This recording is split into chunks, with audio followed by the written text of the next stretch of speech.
Monsieur le Président de la République, en tant que présidente des souverainistes, je vous demande solennellement d'abroger la loi française du 29 juillet 1881 en raison de son obsolescence et de son iniquité.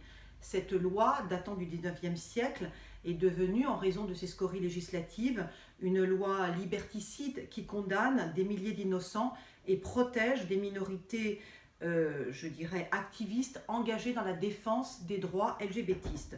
Comme vous le savez, le point d'ancrage de la liberté d'expression en droit français se trouve dans la Déclaration des droits de l'homme et du citoyen de 1789. Selon son article 10, nul ne peut être inquiété pour ses opinions, même religieuses, pourvu que leurs manifestations ne troublent pas l'ordre public établi par la loi. La liberté d'expression politique et religieuse est l'expression même de la liberté. Or, la liberté d'opinion est gravement menacée en France par la loi du 29 juillet 1881, qui est devenue en quelques décennies une loi de censure qui condamne à des amendes délictuelles abusives quiconque défend la France chrétienne, quiconque défend des opinions résolument chrétiennes. En tant que président des souverainistes et représentant de la droite souverainiste et catholique en France, je m'oppose depuis plusieurs années, et tout le monde le sait, au mariage homosexuel, à la PMA sans père, à la GPA sans mère, à l'euthanasie, à la théorie du genre, à l'IVG à 14 semaines, au transhumanisme, aux manipulations embryonnaires, à la transition de sexe pour les mineurs. Ce sont là mes opinions politiques, et même si elles ne sont pas partagées par l'oligarchie mondialiste et cosmopolite, eh bien, je considère que ces opinions politiques sont justes, morales et parfaitement respectables.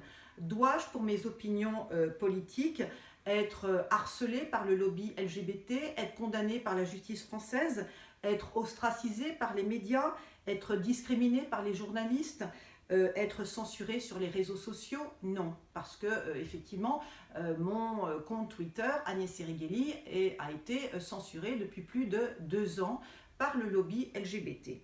Je vous demande donc, Monsieur le Président de la République, en tant que président des souverainistes, de faire abroger urgemment la loi du 29 juillet 1881 qui criminalise le délit d'opinion et qui effacera ainsi les condamnations abusives et injustes dont sont victimes tant d'élus, tant de journalistes et tant de personnalités politiques. Je rappelle que la loi du 14 février 2022 a abrogé un très grand nombre de lois obsolètes adoptées entre 1800 et 1940. La loi du 29 juillet 1881 aurait dû donc en faire partie. Vous constaterez, Monsieur le Président de la République, qu'en quelques décennies, la lutte contre les discriminations n'a cessé de s'élargir, transposant les hypothèses, et ce sont uniquement des hypothèses, d'injures raciales ou religieuses dans les domaines de l'homophobie et du LGBTisme.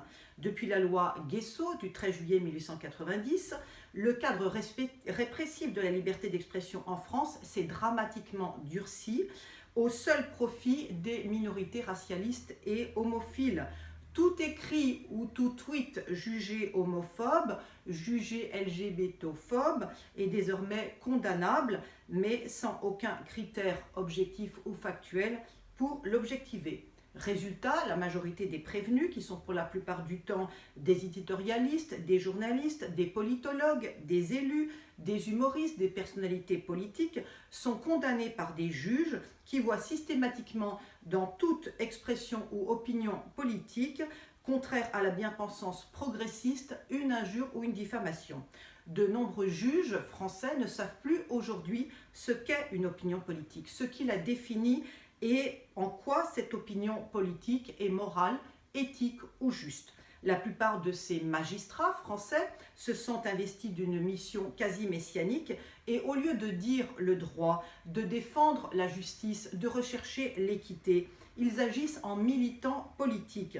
Très marquant de notre société progressiste, cette instrumentalisation de la loi du 29 juillet 1881 conduit à une forte inflation législative, à des condamnations abusives et à une judiciarisation effrénée de la société française. En 2013, à la demande des socialistes, l'article 48.1 de la loi du 29 juillet 1881 a permis que toute association régulièrement déclarée depuis au moins 5 ans, à la date des faits, peut exercer les droits reconnus à la partie civile. Depuis 2013, la loi du 29 juillet 1881 permet ainsi au monde associatif de déposer n'importe quelle plainte contre n'importe qui, comme partie civile au moindre dérapage de langage. Depuis 2013, la législation française a suscité ainsi un effet d'aubaine en permettant à des associations militantes LGBTistes à ester en justice pour accroître leur notoriété et obtenir des subsides conséquents en guise de subvention. À cause de cette loi du 29 juillet 1881, des milliers d'innocents sont condamnés par la 17e chambre correctionnelle de Paris, spécialisée dans les délits de presse, tandis que des associations LGBTistes qui prônent des valeurs résolument antichrétiennes, anti-catholiques, sont plébiscitées. Notre France est actuellement sous le joug d'une totale inversion de valeurs. Depuis le 19e siècle, les scories législatives et la surenchère des interdictions contre la liberté d'expression politique et religieuse ont brisé la cohérence et la justesse de la loi du 29 juillet 1881 telle qu'elle avait été conçue par le législateur. Les infractions relatives à la liberté d'expression inscrites dans le code pénal se sont multipliées, brisant des carrières, brisant des réputations, brisant des familles.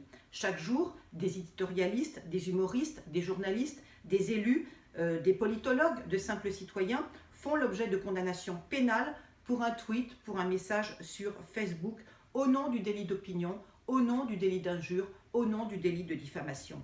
Les amendes délictuelles sont bien sûr exorbitantes afin de faire taire les récalcitrants et dans l'unique but de les ruiner financièrement, de les ruiner professionnellement, de les ruiner politiquement, de les ruiner médiatiquement. J'en fais les frais depuis 2019, moi qui suis, en raison de mes convictions souverainistes et catholiques, je suis devenu le bouc émissaire du lobby LGBT qui me martyrise et me harcèle.